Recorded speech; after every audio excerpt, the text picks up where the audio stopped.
네, 여러분 안녕하세요. 치과 제빵 기능사 기출 모의고사 강의에 오신 것을 환영합니다. 제1강을 시작하겠습니다. 1번입니다. 다음 중 해썹 적용의 7가지 원칙에 해당하지 않는 것 그랬습니다. 해썹 적용의 7가지 원칙 눈에 들어오셨습니까? 먼저 잠깐 해설을 보시고 정답을 다시 확인하겠습니다. 해썹에는 7원칙하고 5단계, 준비 5단계가 있습니다. 그래서 한번 쭉 눈여겨봐 두시면요. 일단은 해썹 팀으로부터 구성해서 제품 설명서 이런 부분들 팀으로부터 시작해서 제품 설명서 또 제품의 사용 용도 흐름도 이러한 모든 부분들은 제품과 관련된 그렇죠? 제품을 만들 때 어떤 흐름으로 공정을 거치는가 이런 모든 부분들은 전부 제품과 관련된 것이고요. 결국 이 제품을 이제 해썹 인증을 받으려고 하는 거죠. 그럴 때 그 제품의 이런 공정에서 유해 요소는 없는가 있다면 어떤 점을 중요하게 관리해야 될 것인가 이러한 원칙이 있게 되죠. 그래서 준비 5단계와 해썹 7원칙을 구분하는 대부분의 시험은 해썹 팀 구성이라는 것으로 나와요. 그래서 여기서 보면 해썹의 적용의 7가지 원칙에 해당하지 않는 것 잘 들어오지 않으면 화면을 멈추시고 다시 한번 확인을 해주세요. 근데 위해 요소, 그 다음에 한계 기준, 기록 유지 이런 건 뭡니까? 전부 7원칙이고 해썹 팀 구성은요. 이거는 여기서 보셨듯이 5가지 준비 단계입니다. 5가지 준비 단계 해썹 팀 구성이 여기 있죠. 네, 넘어가겠습니다. 다음 중 바이러스에 의한 경구 감염병이 아닌 것은 그랬습니다. 폴리오, 유행성 간염, 감염성 설사, 성홍열. 대강 들어오셨죠? 답이 들어왔죠? 확인 한번 해보겠습니다. 자, 성홍열은 세균성 감염병입니다. 그러면 폴리오 유행성 감염 감염성 설사는요, 바이러스성입니다. 그리고 요거는 세균성이에요. 그래서 답은 4번입니다. 다음 중 감염형 세균성 식중독에 속하는 것은 그랬습니다. 세균성 식중독인데 세균성 식중독은 2가지가 있다고 그랬죠? 하나는 감염형, 하나는 독소형. 먼저 한번 확인해 보겠습니다. 자, 감염형, 그 다음에 독소형.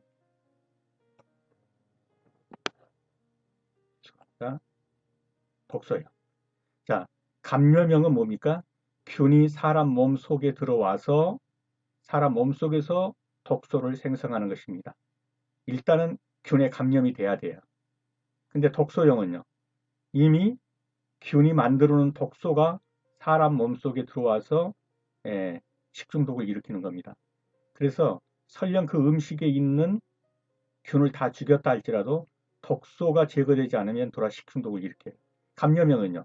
거기에 있는 균이 다 죽으면 들어와서 발병할 게 없겠죠. 식중독을 못 일으키겠죠. 그러니까 독소형은 그렇지 않습니다. 만들어놓은 독이 제거되지 않으면 식중독을 일으킵니다. 그래서 감염형 식중독에 속하는 거 봐두시고요. 살모넬라, 장염 비브리오, 병원성 대장균. 독소형에 속한 거 봐두시고요.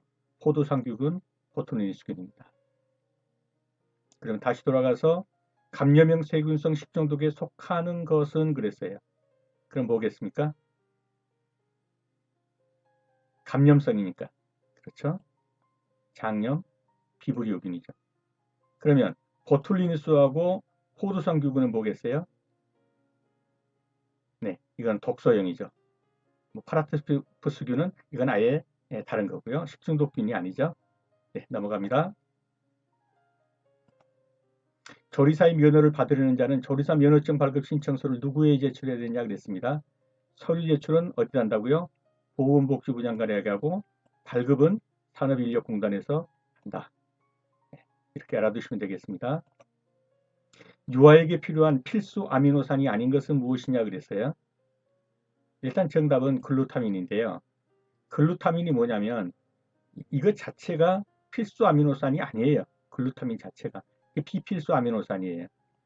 필수 아미노산이냐 비필수 아미노산이냐는 어떻게 가려는 거죠?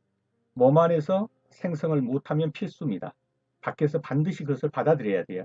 그러나 몸 안에서 그걸 생성할 수 있으면 뭐 이것저것 먹으면 내 안에서 그런 아미노산을 형성하니까 별 문제될 게 없겠죠. 이거는 비필수 아미노산 몸 전체에 풍부하게 존재하고 이건 주로 헬스하는 사람들 근육 보충제로 사용되고 있어요. 글루타민이. 그래서 뭐 다른 건 몰라도 필수 아미노산이 아니다. 글루타민이. 그것만 알아도 정답은 고릅니다. 자, 일단은 보십시오. 성인에게 필요한 필수 아미노산이 8가지가 있어요. 이거 다 외울 수도 없죠. 그리고 유아에게 필요한 것은 이 8가지 외에 하나가 더 들어가요. 그게 뭐냐면 히스티딘이에요. 이건 객관식에서 자주 나와요. 예, 유아에게는 성인에게 필요한 필수 아미노산 외에 하나가 더 필요한데 그게 뭐냐 이렇게 물어요. 그 히스티딘이다 이렇게 하면 돼. 이거는 나올 수 있기 때문에 알아두셔야 되는데 이거를 다 외울 수 있겠어요, 이걸? 예, 그건 어려울 겁니다. 그래서 이런 문제는 예, 답을 알아두시는 겁니다. 유아에게 필요한 아미노산이 아닌 것, 그럼 글루타민인데 글루타민은 필수 아미노산도 아니다. 여기서 물어본 건 필수 아미노산을 물어봤죠. 근데 이것은 글루타민은 아예 비필수 아미노산이다. 필수 아미노산이 아니다. 몸이 만들어내는 것이다. 넘어갑니다. 시금치에 들어있고 칼슘의 흡수를 방해하는 유기산은 무엇이냐 그랬습니다. 눈에 들어오셨습니까? 정답 갑니다. 자, 시금치에는 들어있고 칼슘의 흡수를 방해하는 유기산 2개가 있죠. 수산하고 옥살산. 여기서는 뭡니까? 수산이죠. 시금치에는 들어있고 칼슘의 흡수를 방해하는 유기산은 수산입니다. 일반적인 버터의 수분 함량은 몇 프로겠느냐 하는 겁니다. 버터에 물이 많이 섞여 있다면 튀고 안 좋겠죠. 아마 최하로 섞여 있을 것 같아요. 답을 보시죠.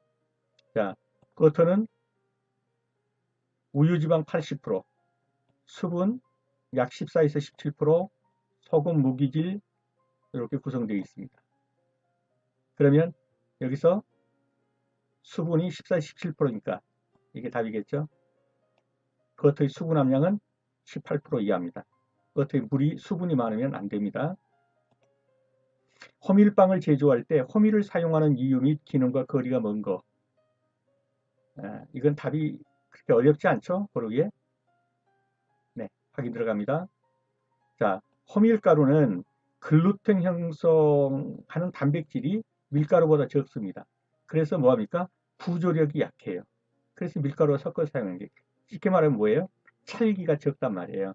그래서 호밀만 가지고 빵을 만들려고 그러면 이 구조력이 약해서 그 반죽이 잘 안 되는 거예요.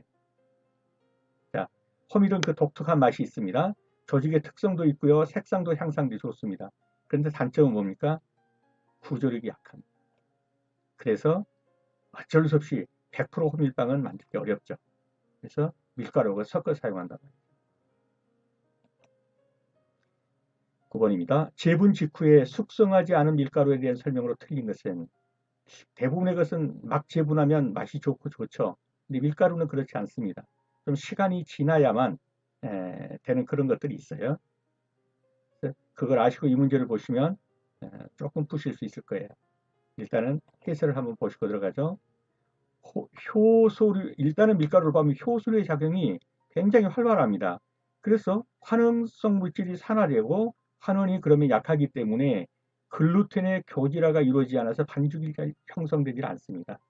쉽게 말하면 밀가루 바로 찌어가지고 반죽하면 잘 안 된단 말이에요. 찰기가 부족해서. 예, 글루텐의 교질화가 잘 안 이루어졌다. 글루텐의 교질화가 이 글루텐이 이 찰기잖아요. 예, 글루텐의 교질화가 잘 안 이루어지는 이유는 뭐냐? 효소 작용이 너무 강하다. 예, 막 찌워 놓으니까 이제. 그래가지고 효소량이 너무 강해가지고 환원성 물질이 산화돼 버렸어요. 그리고 환원이 잘 안 돼요. 그러니까 글루텐 교질이 잘 안 이루어지는 거예요. 반죽이 잘 형성되지 않는 거예요. 자, 그러면 효소류의 작용으로 환원성 물질이 산화되어 반죽 글루텐의 파괴를 막아준다. 그러면 이건 반죽이 잘 된다는 얘기거든요. 틀린 거죠. 예. 산화돼서 환원성이 부족하기 때문에 글루텐이 잘 형성이 안 되는 거예요. 파괴를 막아야 된다니까 이게 틀렸죠. 자, 숙성하지 않은 밀가루, 바르지움 밀가루예요. 재분한 거. 특징을 한번 보죠. 자, 색과 광택이 좋지 않다. 생화학적으로 불안정하다. 좀 누렇단 말이죠. 그 다음에 지용성 카로이신족의 색소인 크산토피드라는 것 때문에 뭐한다? 노란색을 띈다. 좀 누렇다. 시간이 지나면 백색이 된다고요. 그 다음에 효소 활동이 활발해져 가지고 예, 산화가 이러면서 환원이 안 되기 때문에 글루텐 형성이 잘 안 된다 그랬어요. 그 다음에 예, 수소 이온이 6.1에서 6.15 빵 발효에 적당하지 않다. 다음 글루텐의 교제로가 이루어지지 않아서 반죽이 잘 안 된다. 이게 숙성하지 않은 밀가루의 특징입니다. 넘어가겠습니다. 자, 케이크를 제조할 때 사용되는 달걀의 역할이 아닌 것은 그랬습니다. 기름에 튀김을 할 때 계란은 입히죠. 예, 그 계란 자체를 입히는 게 아니라 다른 것하고 완충제로 입혀주는 거죠. 왜냐하면 결합제 역할을 하기 때문이에요. 예, 빵가루 같은 걸 묻히려고 할 때도 먼저 계란가루를 묻혀주고 빵가루 입히고 그러죠. 예, 결합제 역할을 하기 때문에. 그 다음에 유화력을 보유한다. 아, 이게 뭡니까? 마요네즈 같은 거 만들 때요. 예, 계란 노른자에다가 식초 풀어서 해도 이게 된단 말이에요. 왜냐면 계란 노른자라는 것 자체는 레시틴이라는 지방이에요. 근데 식초는 이게 수분이잖아요. 근데 둘을 합치면 합쳐진다고 해. 유화력이 뛰어나기 때문에 이 레시틴이 그래요. 그 다음에 팽창작용. 계란 흰자만 가지고 계속 돌리면 머랭이 되죠. 엄청 부푼단 말이에요. 그럼 뭐예요? 결합제 역할, 유화력 보유, 팽창작용은 달걀의 역할이에요. 근데 글루텐의 형성이라는 건 뭐예요? 이게 끈적끈적한 거예요. 예, 계란이 들어가서 이 작용을 하지 않아요. 글루텐 형성 작용은 아닙니다. 자, 케이크에서 달걀은 결합제, 유화제, 팽창작용, 영양증진 등의 역할을 한다. 결합제, 유화력, 팽창작용. 그러나 역할이 아닌 것은 글루텐 형성작용입니다. 12번입니다. 이스트푸드 성분 중에서 물 조절제로 사용되는 것은 그랬습니다. 이스트푸드 성분이 물 조절제로 사용되는 거 답을 암기해 두셔야 합니다. 칼슘염입니다. 이스트푸드의 구성 성분 중에서 물 조절제로 사용되는 것은 칼슘염이다. 그럼 그냥 정답을 외워두십시오. 이스트푸드 성분 중에서 물 조절제로 사용되는 거 칼슘염. 자, 2차 발효가 과다할 때 일어나는 현상이 아닌 것. 발효가 과다했습니다. 발효가 과다했으면 많이 부풀었겠죠? 그리고 잘 늘어나요. 신장성에서. 이 신장이 잘 늘어나면 어떻겠어요? 오븐에 넣어서 일어날 때 스프링 현상이 일어날 때 어때요? 공기가 많이 들어가도 터지지 않죠. 옆면이 터졌다는 얘기는 뭔가 발효가 좀 부족했다. 신장성이 약했단 말이고요. 색상 여리고 신냄새 나고 오븐에 주저앉기 쉽고 왜? 바람이 엄청 들어가는데 터지질 않고 늘어났어요. 그랬다가 뜨거운 공기가 빠지면 훅 주저앉아 버리죠. 발효가 과하면 주저앉기 쉽습니다. 신냄새도 나고요. 색상도 여립니다. 그런데 발효가 부족할 때 옆면이 터지죠. 해설을 봅니다. 2차 발효가 짧은 경우 글루텐의 신장성이 떨어져서 구울 때 뭡니까? 오븐에서 훅 일어나죠. 오븐 스프링을 견디지 못하고서 뭡니까? 옆구리 터져버리게 되는 거예요. 자, 그러면 답은 무엇입니까? 2차 발효가 과다할 때, 부족할 때 옆면이 터진다가 답이죠. 2차 발효가 과다하면 어떤 현상이 됩니까? 색상 여리고 신냄새 나고 오븐에 주저앉기 쉽다. 넘어갑니다. 빵, 과자 속에 함유되어 있는 지방이 리파제에 의해서 소화되면 무엇으로 분해되는가 그랬습니다. 이것도 배우시는 길밖에는 없을 것 같아요. 답은 글리세롤 플러스 지방산이죠. 뭐가요? 리파제가 분해되면 글리세롤과 지방산으로 분해된다 그 말입니다. 지방은 리파제에 의해서 뭐요? 지방산과 글리세롤로 분해된다. 지방산과 글리세롤로 분해된다. 넘어갑니다. 카세인이 산이나 효소에 의해서 응고되는 성질은 어떤 식품 제조에 이용되느냐 그랬습니다. 우유에 카세인이 많이 들어있죠. 한 7, 80%가 들어있다고 그래요. 카세인 단백질이. 근데 이 단백질이 응고돼 가지고 무엇을 만들어내냐 이런 말이에요. 이 카세인은 참고로 말씀드리면 열에 의해서는 응고되지 않아요. 그럼 뭐에서 응고될까요? 뭐 산 같은 거 이런 것에 의해서 응고되는 거예요. 거기에서 이용되는 것은 나오는 산물이 뭡니까? 치즈입니다. 자, 우유의 주된 성분은 뭐라고요? 단백질인데 이 단백질의 80% 정도가 카세인이에요. 그런데 이 카세인은 뭐예요? 열에는 응고되지 않아요. 그런데 산이나 효소, 레닌이라는 효소에 의해서 응유되거나 응고돼요. 응유되면 뭐가 돼요?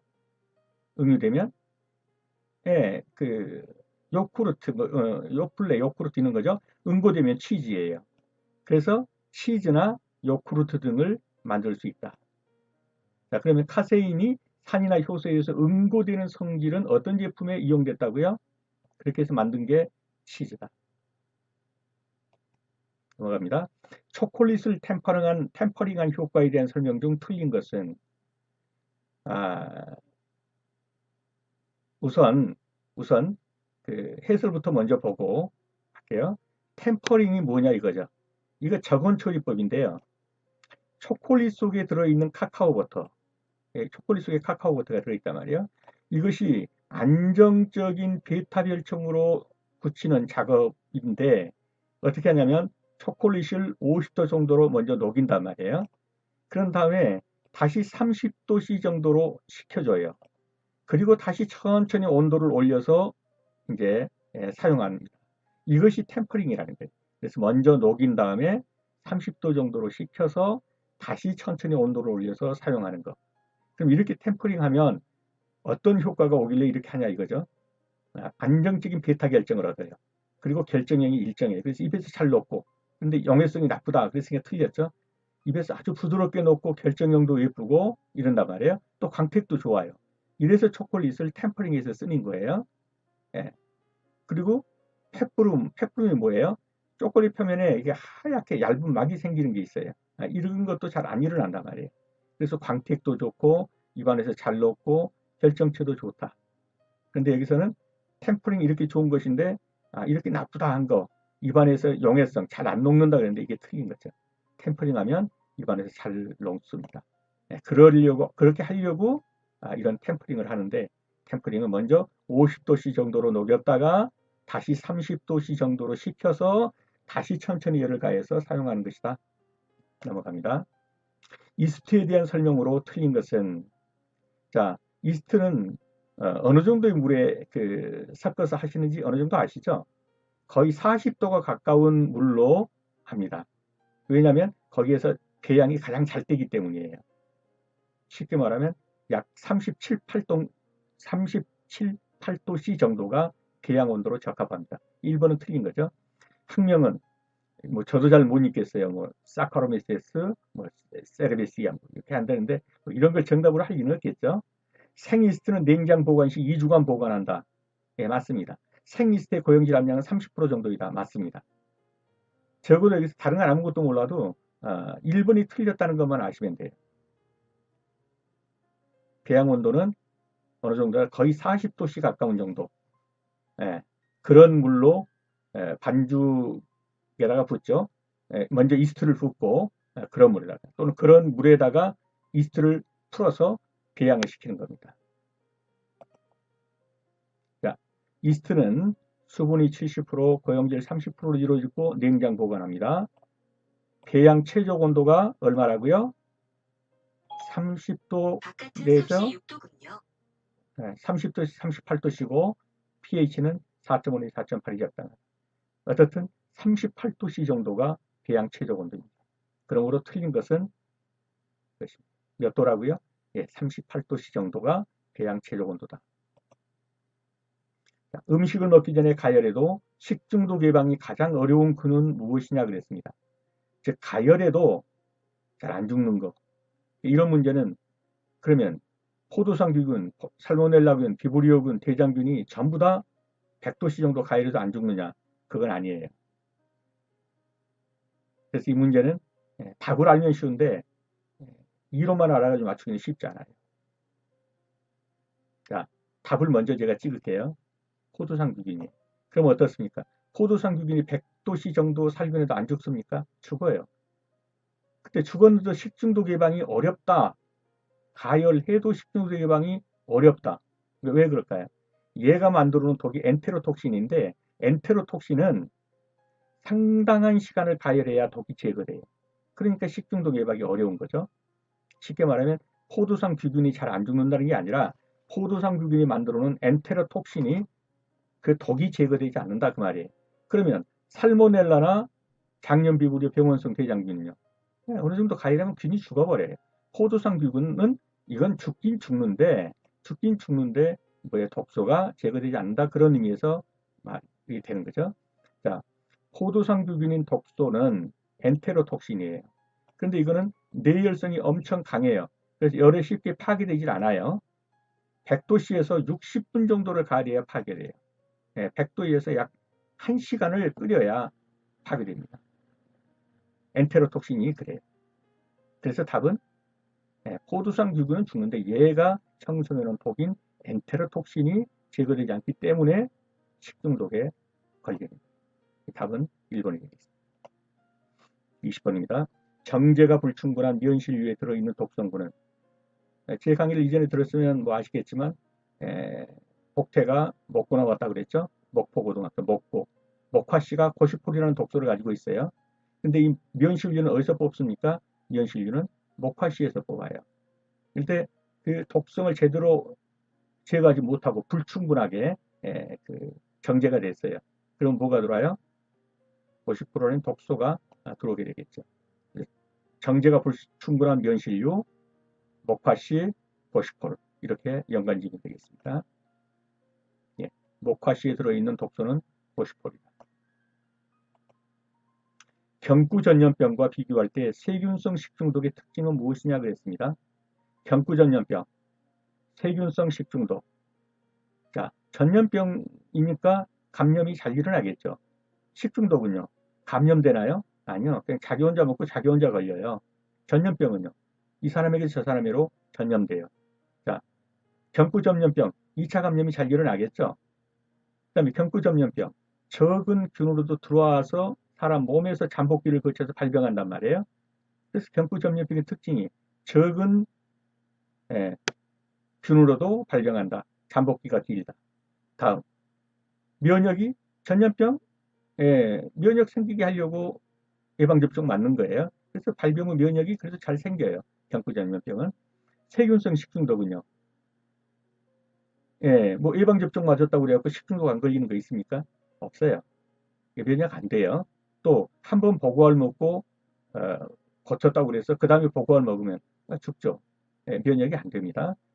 그 다음에 세균성 식중독은요. 많은 양의 균으로 발병한다. 맞습니다. 이건 왜냐하면 독성이 들어와서 사람은 식중독을 일으키기 때문에 균이 상당수 많을 걸 요구해요.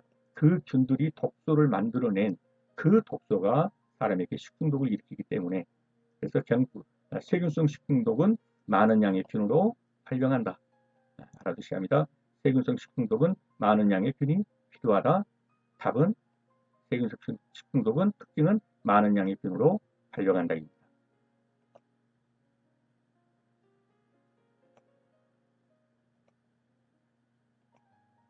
네, 여러분 수고하셨습니다. 다음 시간에 다시 뵙겠습니다. 감사합니다.